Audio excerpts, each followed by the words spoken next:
Maître Julier, donc vous êtes avocat spécialisé en droit pénal international. Cette république reconnue uniquement par elle-même et donc par les Russes décide de détenir ces soldats sur son territoire, si j'ose dire. Ça veut dire en fait que Oui. ça permet à Poutine de s'exonérer de toute décision judiciaire. Écoutez, oui, de s'exonérer, mais pas forcément de s'exonérer pour toujours. La situation de ces soldats est comprise par le droit international d'une façon très claire. Ces soldats sont des prisonniers de guerre. Ce ne sont pas des criminels de guerre, ce sont des prisonniers de guerre. Et ils sont à ce titre-là protégés par notamment les conventions de Genève qui prévoient que les soldats, s'ils sont capturés, doivent être traités premièrement dignement, ne pas subir de mauvais traitements, et puis ensuite qu'ils ne peuvent pas être poursuivis pour les actes qu'ils ont commis pendant la guerre, dans la limite, et c'est ça qui est très important à expliquer, je pense à vos téléspectateurs, dans la limite qu'il n'ait pas commis de crimes de guerre.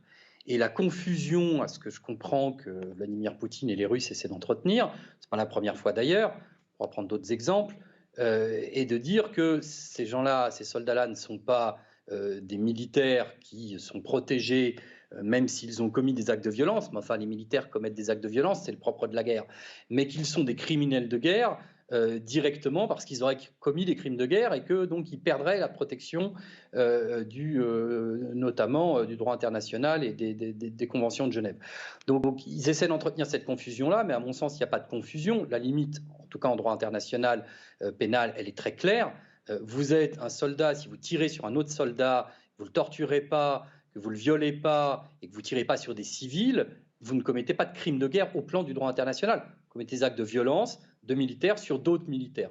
Donc soit on est dans ce cas-là et ces soldats-là doivent être protégés, ils ne peuvent pas être jugés pour les actes de violence, on va les appeler comme ça, qui ne sont pas des crimes, en tout cas au sens du droit pénal international, soit ils auraient commis des crimes au sens du droit pénal international, et dans ce cas-là, ils peuvent être jugés, comme certains sont jugés aujourd'hui en Ukraine, mais ce n'est pas pour avoir été simplement des soldats commettant des actes de violence, c'est pour avoir enfreint les règles du droit de la guerre. Juste une question pour bien comprendre, parce qu'on entend, on a compris que les Russes ne reconnaissaient, étaient sortis de la Convention de Genève, qu'ils ne la reconnaissent pas, cette Convention de Genève, mais ça ne veut pas dire qu'elle ne s'applique pas à eux, en fait. Pardon de cette question qui est sans doute un peu naïve, mais on a du mal à comprendre ça. Non, elle n'est pas du tout naïve. La première chose déjà, c'est que les Russes avant faisaient partie du Conseil de l'Europe et donc devaient répondre aux règles de protection de la Convention européenne des droits de l'homme. Donc ça, on sait que les Russes sont sortis du Conseil de l'Europe depuis la fin de l'année dernière et que donc ils ne répondent plus devant la Cour européenne des droits de l'homme, la CEDH.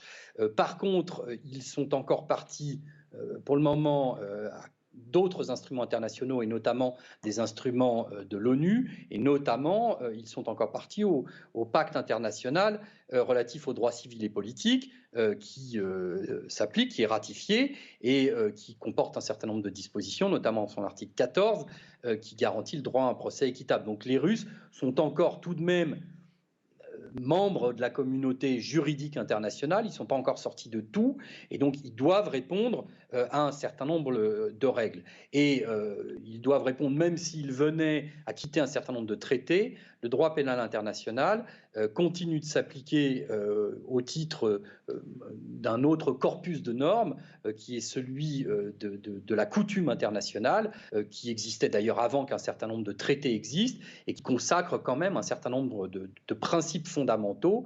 Donc les Russes pourraient se voir attraire un jour devant des juridictions, qu'elles soient nationales ou internationales, pour des crimes, là pour le coup, qu'on considérerait de guerre, qui pourraient avoir été commis par eux, parce que si les Russes commettent aujourd'hui des exactions, jugent, voire prononcent des peines de mort ou maltraitent ces prisonniers qui sont à l'évidence des prisonniers de guerre, là ils commettront pour le coup des crimes qui seraient reconnus par le droit pénal international comme des crimes pour le coup de guerre, éventuellement qualifiables autrement, mais qui le seraient certainement comme crimes de guerre. C'était très clair, on a bien compris effectivement les subtilités. Merci beaucoup, Maître Julier.